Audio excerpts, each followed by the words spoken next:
우리 함께 주님 찬양하겠습니다. 찬송가 200장으로 주님께 찬양하겠습니다.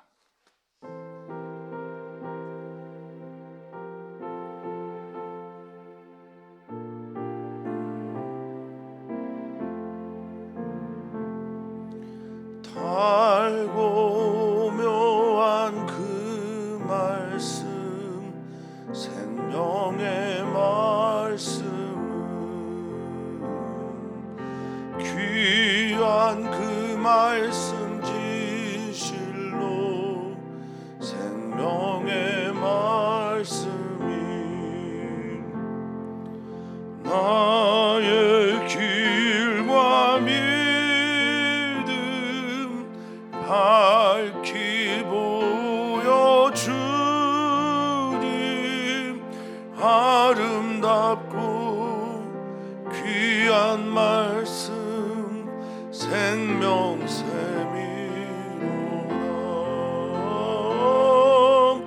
아름답고 귀한 말씀 생명샘 귀한 주님의 말씀은 내 노래 되도다. 모든 사람을 살리는 생명의 말씀은 값도 없이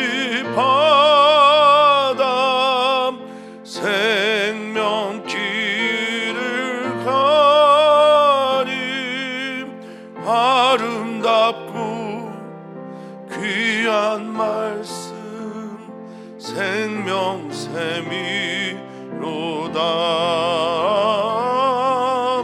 아름답고 귀한 말씀 생명샘이 널리 울리어 퍼지는 생명의 말씀은 마음의 용서와 평안을 골고루 주나니 다만 예수 들어 복을 받네. 아름답고 귀한 말씀 생명샘이로다.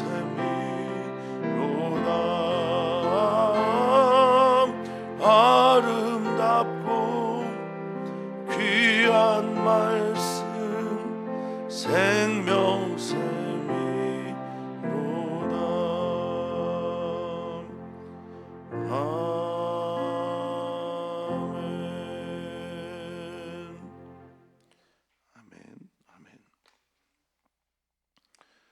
주의 말씀이 어찌 우리에게 그렇게 단지 그 어떤 송이의 꿀보다 더 단 주님의 말씀으로 오늘 우리에게 들려지기를 소망합니다. 주님, 그 영혼의 단맛을 본 사람들은 그 맛을 계속 보고자 주님을 사모하게 되어 있다 믿습니다. 주님, 오늘도 주님의 말씀을 사모하는 마음을 우리에게 허락하여 주셔서 그 말씀의 빛을 따라 오늘도 살아가는 우리 모두가 되게 해 주시옵소서. 감사하며 예수님의 이름으로 기도합니다. 아멘. 하나님 말씀 함께 봅니다. 잠언 13장 13절에서 25절입니다. 잠언서 13장 13절에서 25절까지 말씀입니다. 한 목소리로 읽겠습니다. 말씀을 멸시하는 자는 자기에게 패망을 이루고 계명을 두려워하는 자는 상을 받느니라. 지혜 있는 자의 교훈은 생명의 샘이니 사망의 그물에서 벗어나게 하느니라. 선한 지혜는 은혜를 베푸나 사악한 자의 길은 험하니라. 무릇 슬기로운 자는 지식으로 행하거니와 미련한 자는 자기의 미련한 것을 나타내느니라. 악한 사자는 재앙에 빠져도 충성된 사신은 양약이 되느니라. 훈계를 저버리는 자에게는 궁핍과 수욕이 이르거니와 경계를 받는 자는 존영을 받느니라. 소원을 성취하면 마음에 달아도 미련한 자는 악에서 떠나기를 싫어하느니라. 지혜로운 자와 동행하면 지혜를 얻고 미련한 자와 사귀면 해를 받느니라. 재앙은 죄인을 따르고 선한 보응은 의인에게 이르느니라. 선인은 그 산업을 찾아 손손에게 끼쳐도 죄인의 재물은 의인을 위하여 쌓이느니라.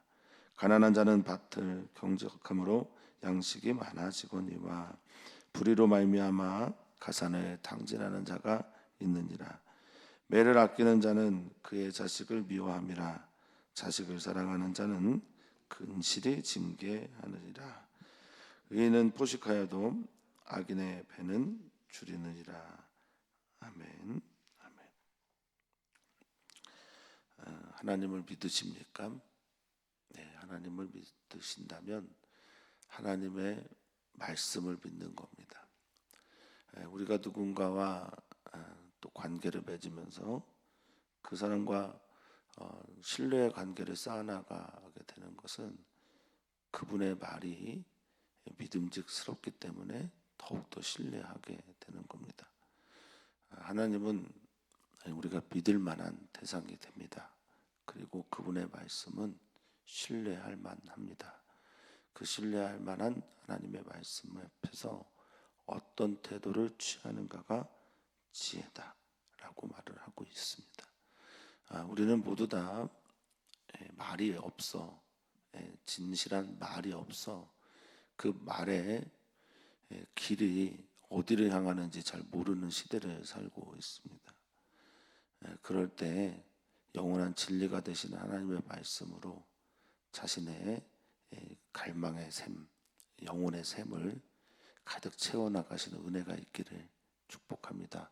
오늘도 주님의 말씀이 들려옴으로 그 말씀의 채움으로 하루를 승리하시기를 축복합니다. 13절 보면 말씀 또 계명에 대한 이야기가 나옵니다. 그것에 대한 태도가 곧 자신의 삶을 또 지혜를 결정하고 그것에 대한 태도에 따라서 길이 다르기 때문에 우리는 하나님의 말씀과 계명에 대해 좋은 태도를, 적절한 태도를 가지고 있어야 그것이 지혜라고 할 수 있습니다. 자, 말씀을 멸시하는 자, 하나님의 말씀이겠죠. 지혜는, 지식은 여호와를 경외하는 것이 그 근본입니다. 여호와를 경외하기 때문에 그분이 하시는 말씀도 우리는 경외하게 되어 있어요. 그러니까 그분이 하시는 말씀을 경외하는 것이 지혜입니다. 사랑하는 성도님들은 모두가 다 하나님의 말씀에 살았고 운동력 있고 자유의 날선 어떤 것보다 예리한 그 말씀 귀하게 여기기를 다시 한번 바라겠습니다. 여기 멸시하다라는 13절의 말은 부즈라는 말인데요. 가볍게 여기다라는 말에서 시작이 됩니다. 그러니까 멸시하는 사람들은 가볍게 여겨요. 대상을. 하나님의 말씀을 무겁게 여기는 그런 성도들 되기를 바라겠습니다. 업신여기나 조롱하지 말고 결국 그것의 결과가 뭔데요? 자기의 패망입니다. 지금은 어떻게 보이는지 모르겠는데 결론적으로 그의 인생은 하나님의 말씀 업신여기게 되어 믿지 않게 되면 자기 스스로 패망을 경험하게 됩니다. 그렇게 보여도 잘 되는 것처럼 보여도 잘 되는 것이 아니라는 겁니다. 패망은 하발이라는 말인데요. 멸망의 감기다 이런 뜻을 가지고 있어요. 그러니까 감기는 거예요. 자기가 스스로 자기를 옥죄이는 겁니다. 하나님 말씀 두려워하시는 여러분 되기를 바라겠습니다. 반면에 계명을 두려워하는 자, 이게 야레예요. 두려워하다라는 게 경외하다라는 말입니다. 이게 곧 지혜죠. 하나님의 명령을 하나님께서 우리에게 주신 말씀들을 두려워하고 경외하며 살아가면 상을 받는답니다. 이게 여기서 말하는 상을 받다라는 말이 샬롬 아시죠? 샬롬. 샬롬의 동사 형태인 살람, 샬람이란 말입니다. 그렇게 보상을 받고 그렇게 상을 받고 그렇게 평화를 누리게 됩니다. 주님의 말씀에 대해서 어떻게 돼야 될까? 따라서 그 지혜로운 하나님을 경외하고 또 하나님께서 주신 지혜가 있는 사람들의 교훈은 언제나 14절 생명의 샘이 됩니다. 오늘 사랑하는 성도님들이 받은 말씀이 오늘 나에게 생수가 됐으면 좋겠어요. 꼭 마셔야 되는 물이 되기를 바라겠습니다.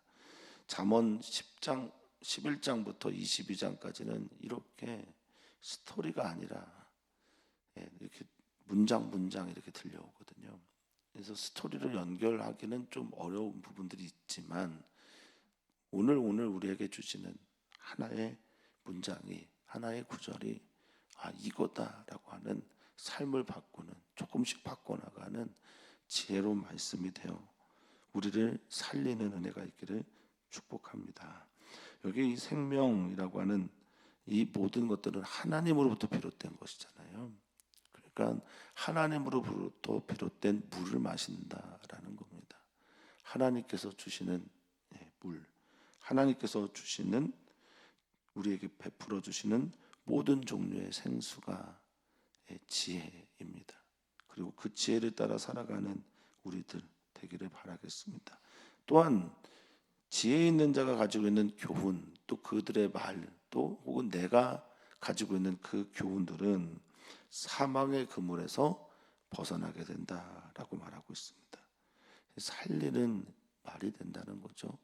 지혜는 우리를 살립니다. 살게 합니다. 자, 여기 그물이라고 하는 모케시라는 말은요, 그물도 되지만 함정도 되는 말이에요. 함정, 덫 이런 것들입니다. 죽음의 그물에서, 죽음의 덫에서, 죽음의 함정에서, 올무에서 우리를 벗어나게 하고 건져 줍니다. 사모하셨으면 좋겠습니다. 따라서 그 선한 지혜를 가지고 있는, 여기에서 선한 지혜는 계명을 두려워하는 지혜이고, 그리고 그 지혜를 따라 가르침을 얻고 교훈을 얻고 살아가는 그 사람들은 또 은혜를 베푸는 삶을 줍니다. 그러니까 선한 지혜를 사모한다, 하나님의 말씀을 사모하면 그분이 주신 은혜가 내게 찾아오게 되어 있습니다. 여기 베풀다라는 말이 나타이라는 거거든요. 주다, 건네주다, 넘겨주다 이런 거예요. 그러니까 선한 지혜, 여기서 선한 지혜는 토부 세켈인데요. 토부는 뭐 보시기에 좋았다, 아름답다 이런 거고요. 선하다라는 거고, 주님이 보시기에 좋았다라고 하는 그 토부는, 이 토부가 깨달아지게 되는 게 지혜예요. 그래서 여기 지혜는 번역 세켈을 번역한 건데요.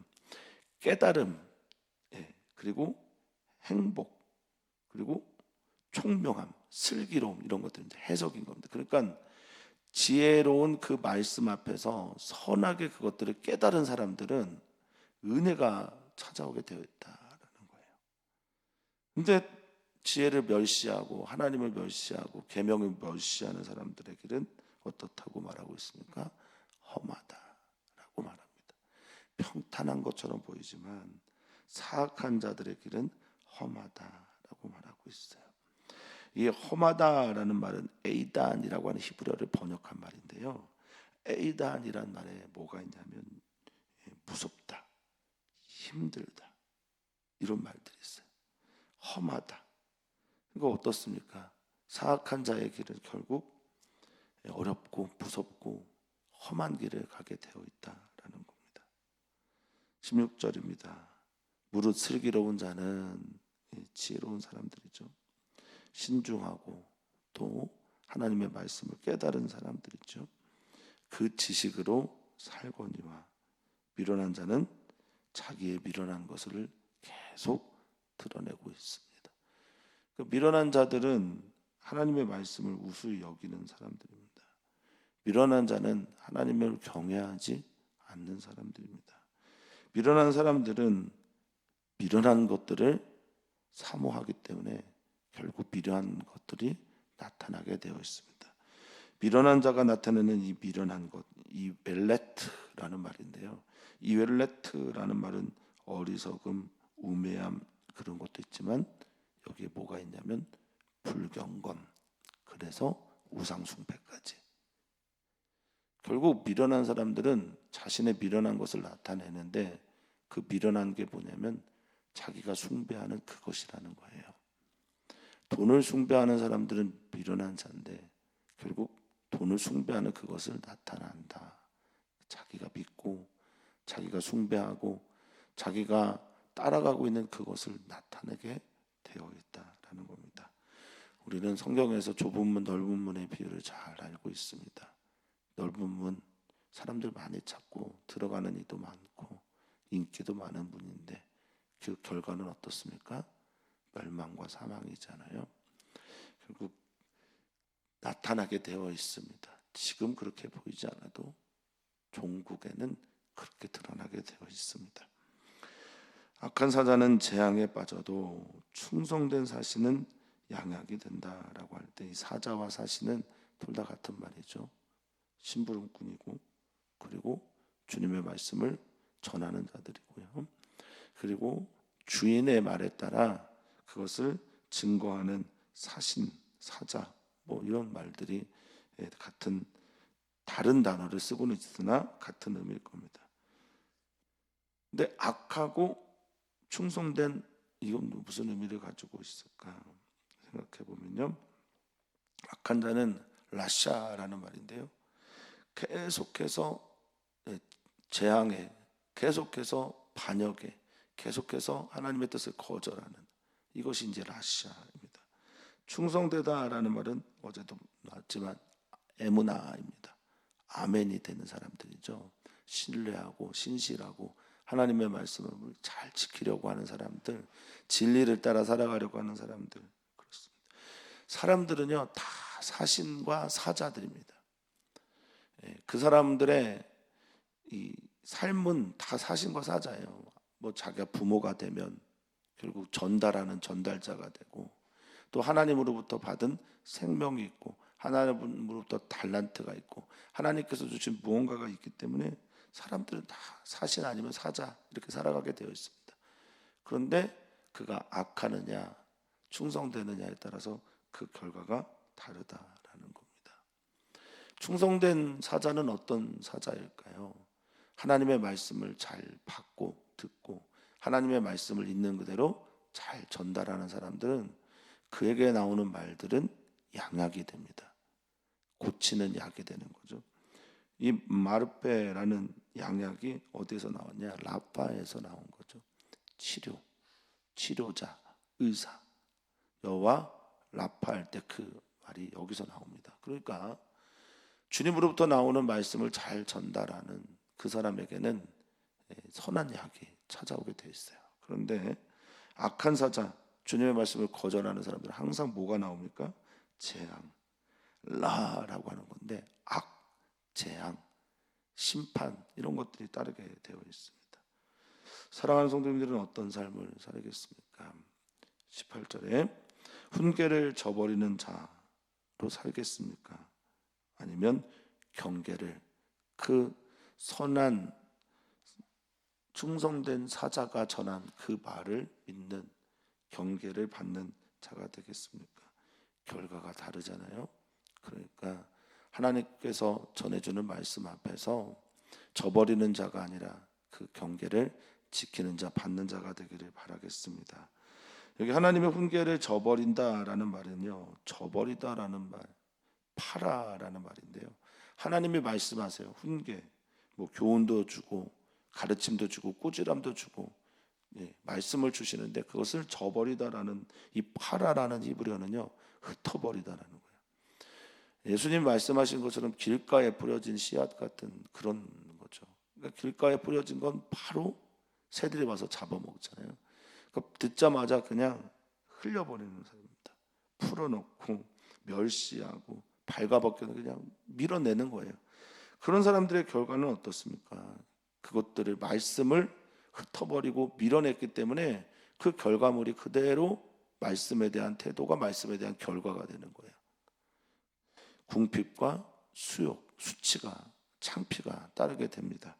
그런데 경계를 받는 자, 이 말씀을 듣고 사자들의 말을 듣고 하나님의 말씀을 듣고 양약으로 삼는 사람들은요, 경계를 받다라고 할 때 이 받다라는 말이 샤마르입니다. 샤마르는 지키다, 울타리를 치다 이런 뜻이거든요. 경계선을 두다. 그러니까 경계라고 하는 이 말은 가르침이에요. 책망이고 지혜입니다. 말씀이 들어오는데 그것들을 울타리를 딱 쳐서 지켜나가는 사람들, 하나님의 말씀을 내가 울타리를 쳐서 그것들을 보호하고 나가지 못하게 하는 사람들, 그러니까 흩어버리는 사람이 있는 반면에 모으는 사람이 있는 거예요. 하나님 말씀 앞에서. 사랑하는 성도님들에게는 하나님의 말씀이 들려오면 여러분들의 마음 안에 지켜집니까? 아니면 말씀이 흩어져 버려 나가게 됩니까? 결과가 다릅니다. 어떤 이는 궁핍과 수용인데 하나님의 말씀을 잘 지켜 행하는 사람들, 지키는 사람들, 울타리를 치는 사람들에게는 존영, 영광이에요. 카바드라는 말입니다. 하나님의 임재, 하나님의 영광, 하나님께 영광 돌립니다라고 할 때 이것이 바로 존영입니다. 어떤 삶을 살겠습니까? 오늘 모든 말씀을 다 울타리를 치고 내 안에 드릴 수 있겠습니까마는 하나님의 말씀을 흘려보내지 마시고 울타리를 쳐서 내 안에 두셨으면 좋겠어요. 어떻게 하면 그렇게 되느냐? 그 말씀 가지고 기도하시면 돼요. 그 말씀을 통해 기도하시고 그 말씀을 깨닫고 그리고 그 말씀을 가지고 오늘 한번 살아보는 겁니다. 그럴 때 주님의 은혜가, 주님의 영광이 여러분들에게 임할 것을 믿습니다. 그래서 소원을 성취하며 마음에 단데 미련한 자는 악에서 떠나길 싫어한다고 합니다. 하나님께서 주신 말씀을 따라 소원을 성취하는 경우가 덜어 있는데 그게 얼마나 마음을 시원하게 합니까? 우리는 그래서 기도하기도 하고 그렇죠. 그래서 하나님을 바라보기도 하고, 근데 하나님의 말씀이 내게 이루어져서 그대로 되었단 말이에요. 소원이 성취됐어요. 할렐루야죠. 얼마나 좋겠어요. 마음은 시원합니다. 그런데 미련한 자들은 그 소원, 하나님이 주시는 영광, 기쁨, 또 명예 이런 것들을 성취하는 것을 거절하고 계속해서 어떻게 삽니까? 악에서 떠나는 걸 싫어한다고 합니다. 여기 싫어하다라는 말이 하나님께 많이 쓰여지는 단어인데 부정하다, 하나님이 싫어하다, 가증스러워하다 이런 말인데 토에바예요. 토에바. 그러니까 미련한 사람들은 하나님께서 말씀하신 악에서 떠나는 것을 토에바 하는 거예요. 구역질 나게 하고 실증 나게 하고 거절하고 이러는 사람들이 바로 미련한 사람들이라는 겁니다. 그럼 선한 사람은, 지혜로운 사람은 어떤 사람입니까? 악에서 떠나는 걸 즐거워하죠. 좋아하죠. 시편 1편은 우리가 너무 잘 알고 있습니다. 1절에 복 있는 사람은 그런 사람들이라는 겁니다. 악이 꽤나 죄인들의 길이나 오만한 자의 자리에 앉지 않는 사람들이란 말입니다. 그 사랑하는 성도님들이 하나님 말씀을 사모함으로 악에서 떠나는 걸 기뻐하셨으면 좋겠어요. 자, 20절입니다. 우리 20절 같이 한번 읽어보겠습니다. 지혜로운 자와 동행하면 지혜를 얻고 미련한 자와 사귀면 해를 받느니라. 13절부터 19절까지 쭉 들었는데 이 지혜로운 사람들이 어떤 사람인지 알게 되었는데, 지혜로운 사람들은 어떤 사람입니까? 하나님의 말씀을 경외하는 사람들이고요. 지혜로운 사람들은 그 말의 교훈들이 생명처럼 항상 생명의 샘이 나오고 은혜를 베풀어 주며 주님의 지식으로 살아가는 사람들이 지혜로운 사람들 보았습니까? 그러면 그 사람들을 가까이 해야 돼요. 이게 처세입니다. 이게 세상 살아가는 방법이어야 합니다. 지혜는 삶을 어떻게 살아가는지를 가르쳐 줍니다. 누구와 가까이 하느냐가 나의 삶의 빛깔을 다르게 한다라는 겁니다. 그리고 또한 우리가 지혜로운 자가 되어서 우리와 동행하는 사람들에게 지혜를 얻게 했으면 좋겠어요. 사랑하는 성도님들의 비전이 되었으면 좋겠습니다. 내가 지혜로운 엄마가 되고, 내가 지혜로운 할머니가 되고, 내가 지혜로운 일터의 일꾼이 되고, 그래서 내가 지혜로운 사장이 되어서 나와 동행하는 사람들은 다 지혜를 얻는 은혜가 있으면 좋겠습니다. 지혜로운 목사가 되도록 기도해 주십시오. 지혜로운 목사가 돼야 우리 사랑하는 성도님들이 저와 동행하면서 지혜를 얻지 않겠습니까? 그런데 미련한 자가 된다. 하나님을 멸시하고 하나님의 계명을 멸시하고 악한 길에서 계속 떠나려는 것을 싫어하고 그 결과적으로 하나님의 훈계를 저버리며 살아가는 이런 사람들은 해를 받을 수밖에 없습니다. 기억하시기를 바라겠습니다. 여기 해라고 하는 단어가 루아 단어 이런 말인데요. 이거는 손해를 받는다는 거예요. 손실을 경험한다는 거예요. 지금 영혼아 즉 죽을 때 경험하는 그런 해가 아니라 그것뿐만 아니라 이 일상생활에서도 해를 받게 된다라고 말을 하고 있습니다. 그러니 우리는 어떤 삶을 살아야 되겠습니까? 재앙이 따르는 삶을 살아야 되겠습니까? 아니면 선한 보응을 따르는 삶을, 선한 보응이 이르는 삶을 살겠습니까? 사랑하는 성도님들은 재앙이라는 게 미련한 자와 가까이 하는 게 재앙이라는 걸 아셔야 됩니다. 죄인을 따른다고 말하고 있지 않습니까? 가까이 하는 사람에게 재앙이 따르면 나에게도 재앙이 임하는 거예요. 선한 복음은 누구에게 이릅니까? 의인에게, 지혜로운 사람들에게 이르는 겁니다. 그러니까 지혜로운 사람과 의인과 가까이 하는 사람들은 선한 복음이 당연히 따를 수밖에 없는 사람들입니다. 그리고 우리가 지혜로운 사람이고 의인이고 하나님의 말씀대로 살아가는 사람이면 우리로 인해서 나의 자녀들이, 내 주변에 있는 사람이 선한 복음을 받게 되어 있는 겁니다. 우리는 하나님의 말씀을 잘 따라가면 좋겠어요. 하나님 앞에서 지혜로운 사람이 되었으면 좋겠습니다. 이 선한 복음 샬람입니다. 샬롬의 은혜, 평강의 은혜, 복지의 은혜, 하나님이 보상의 은혜, 상의 은혜 있기를 바라겠습니다. 따라서 그 선인들이 쌓아가는 그 기업들, 22절입니다. 선인들이 쌓아가는 그 기업, 이게 나할라인데요. 하나님으로 받은 유업이고 기업이죠. 이게 자자손손에게 끼칠 수밖에 없지요. 내가 지혜로우니 내 자녀가 지혜롭고, 내 자녀가 지혜로우니 내 자녀의 자손들이 당연히 지혜롭고, 여기가 주님의 은혜가 있는 삶이죠. 하나님 경외하는 삶, 하나님 말씀을 사모하는 삶이 계속해서 흘러나가는 은혜가 있기를 바라겠습니다. 그리고 죄인들이 쌓는 모든 종류의 재물이 하나님의 은혜와 하나님의 복과 하나님의 정의와 공의 때문에 누구에게? 의인을 위하여 쌓이게 된다라고 말하고 있습니다. 물론 이제 전도 잠언을 읽어보면 참 그렇지 않은 세상인데 그런 세상으로 자꾸 긍정하라고 하는 것 같아서 불편할 때가 있습니다. 그래서 성경의 지혜 문학은, 지혜서는 잠언만이 아니에요. 전도서도 있고 욥기도 있는 거예요. 그렇지 않은 것처럼 보이는 세상에서는 또 어떤 것이 지혜인가?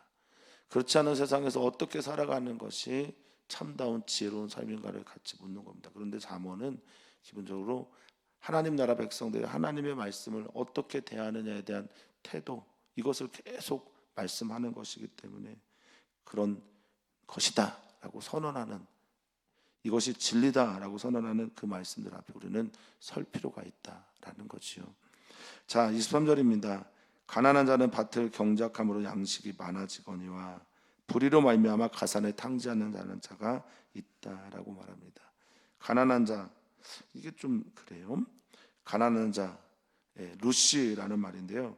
이게 과연 가난하다라는 말인가? 아니에요. 이 말은 부족함과 결핍을 느끼는 자라는 뜻입니다. 그러니까 늘 부족한 거예요. 하나님의 의, 하나님의 지혜, 하나님을 사모하는 것이 늘 부족하다고 느끼는 사람들, 결핍을 느끼는 사람들, 그래서 하나님을 사모하는 사람들, 그리고 늘 성실하게 살아가려고 하는 사람들, 밭을 경작하고 성실하게 살아갑니다. 그래서 양식이 당연히 많아지게 되죠. 그러나 불의로 말미암아 하나님 믿지 않는 거예요. 하나님 믿지 않는 사람들, 하나님 신뢰하지 않는 사람들, 당연히 이 모든 질서들을, 하나님이 주신 지혜들을, 진리들을 믿지 않으니까 그 진리에서 벗어난 삶을 사는 거잖아요. 그러면 결국 게을러지게 돼요. 하나님 믿지 않기 때문에 게을러지는 거예요. 하나님 믿지 않기 때문에 일하지 않는 거예요. 하나님이 성실하게 신실하게 우리의 삶에 대해서 보상이 된다는 걸 믿으면 성실하게 살아요.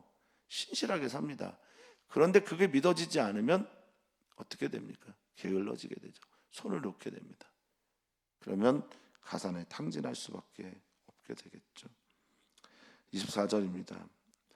이 모든 일들을 보면서 우리의 자녀들을 어떻게 키워야 될 것인가 말을 하는데, 매를 아끼는 자는 그의 자식을 미워하는 거랍니다. 지금 뭐 말이 되는지 모르겠어요. 뭐 아이들 집에서 얼마나 많이 때리시는지도 모르겠습니다만 이거는 훈계겠죠. 또 교훈일 거고요. 그리고 그 말들을 아끼는 자는 그 자식을 미워하는 거다라는 이 말 잘 들으셨으면 좋겠습니다. 자식을 사랑하는 자는 근실히 징계한대요. 성실하게 징계한답니다. 이 근실이라는 말이 히브리어로 샤르예요. 사르라는 말은요, 때를 따라서 말하다라는 거예요. 때를 따라서 계속해서 말하는 그런 징계와 경계 필요하다라는 겁니다. 교훈을 아이들에게서 계속 들게 하는 것, 이것이 좋은 부모이라는 거죠. 때를 얻든지 못 얻든지 듣든지 아니 듣든지 하나님의 진리를 잘 전할 수 있는 지혜로운 부모들 되시기를 바라겠습니다. 자, 의인은 포식한다, 악인의 배는 늘 줄인다라고 하는 이 결론의 말, 여기에 이제 포식은 뭐겠습니까? 진짜 많이 먹는 걸 말할 거예요? 아니, 그럴 수도 있겠습니다만 여기 포식의 의미는 오켈 샤바라는 말인데, 오켈은 먹는 거고요, 샤바는 만족하다라는 뜻이 훨씬 더 큽니다. 그 의인들은요, 적은 것으로도 만족할 줄 아는 사람들이에요. 그러니까 잘 먹어요. 편하게 먹어요. 지혜로운 사람들은 그렇습니다. 하나님을 믿고 하나님을 맡기고 하나님께 내 인생을 이게 온전히 의탁한 사람들이기 때문에 만족하며 살 수가 있는 거예요. 작은 것에도 만족할 수 있고 감사할 수 있습니다. 바울 사도가 말한 것처럼 자족하는 은혜가 있는 게 의인의 삶이고 지혜로운 자의 삶이죠. 그런데 악인의 배는 날마다 고픈 거예요. 왜? 채워지지 않았으니까. 주님으로 채워지지 않았으니까 늘 굶주리는 겁니다. 늘 실패하는 거예요. 늘 부족한 거예요. 근데 여기 보시면요, 23절과 25절에 보면 가난한 자, 자기의 궁핍을 경험한 사람들, 그런 성실하게 하나님 바라보면서 살아가면 되거든요. 그런데 악인의 배는 줄이다라는 말은 계속해서 무엇을 먹어도 마셔도 채워지지가 않는 겁니다. 이게 악인들의 삶이에요. 그 자체로 이미 재앙인 거죠. 그래서 사랑하는 성도님들, 주님의 말씀을 따라 살아가는 은혜가 오늘도 있기를 바라는데요, 그러려면 주님의 말씀에 대해서 내가 깊이 신뢰해야 합니다. 그리고 깊이 신뢰하는 그 신뢰하는 삶을 살아내도록 성령님의 도우심도 구하셔야 됩니다. 오늘은 기도하시고 또 오늘 또 기도하실 때 주님 오늘 살아가면서 성령님께서 깨닫게 하시고 생각나게 해주십시오. 오늘 기도한 말씀이 오늘 나에게 양식이 되게 해주십시오. 그렇게 기도하시기를 축복합니다. 또한 오늘의 말씀 중에 들려온 말씀이 있으시거든 그 말씀을 가지고 자녀들을 좀 축복해 주십시오. 우리 자녀들이 선한 지혜로 은혜를 베푸는 삶을 살았으면 좋겠다. 그리고 선한 사람으로 살았으면 좋겠다. 하나님 말씀을 따라가는 사람을 그렇게 축복하는 기도를 하시기를 바라겠습니다. 함께 중보기도 해주시면 좋겠어요. 우리 다음 세대 어린이 교회, 청소년 교회 위해서 오늘 기도해 주시고 오늘 우리 수요 선교 예배 위해서도 기도를 부탁을 드립니다. 민지자매와 남공 집사님은 재활병원으로 가느냐 안 가느냐 지금 고민하고 기도하고 있는데 지혜로운 선택할 수 있도록 기도해 주시고요. 민지자매는 어제 병원에 가서 21일부터 특별한 일이 아니면 본격적인 치료가 시작되게 될 겁니다. 그래서 기도 부탁을 드립니다. 하나님만이 하실 수 있습니다. 하나님만이 살릴 수 있습니다. 선교사들을 위해서 기도해 주시고 우리가 11월 한 달은 하나님께 감사하면서 교회를 올려드리고 교회 재정이나 또 교회에 세워지는 일꾼들을 위해서 기도하기로 한 달입니다. 주님, 우리 교회의 머리가 되신 주님께서 우리 교회를 온전하게 다스려 주십시오. 기도 부탁드립니다. 하나님 살아계십니다. 하나님 살아계십니까? 라고 물을 때가 많습니다. 오늘 말씀을 통해서 다시 한번 물음표가 나의 삶의 느낌표가 되는 은혜를 우리 사랑하는 성도들에게 더하여 주시옵소서. 울음표 같은 삶을 살아가는 인생이지만 주님, 하나님의 말씀이 우리 발에 등이 되고 우리 길에 빛이 되어서 선명하게 우리 삶을 비추는 하나님의 말씀 따라 살아가는 귀한 성도들 되게 하여 주시옵소서. 오늘도 주님의 은혜를 구하며 사랑 많으신 예수님의 이름으로 기도하옵나이다. 아멘.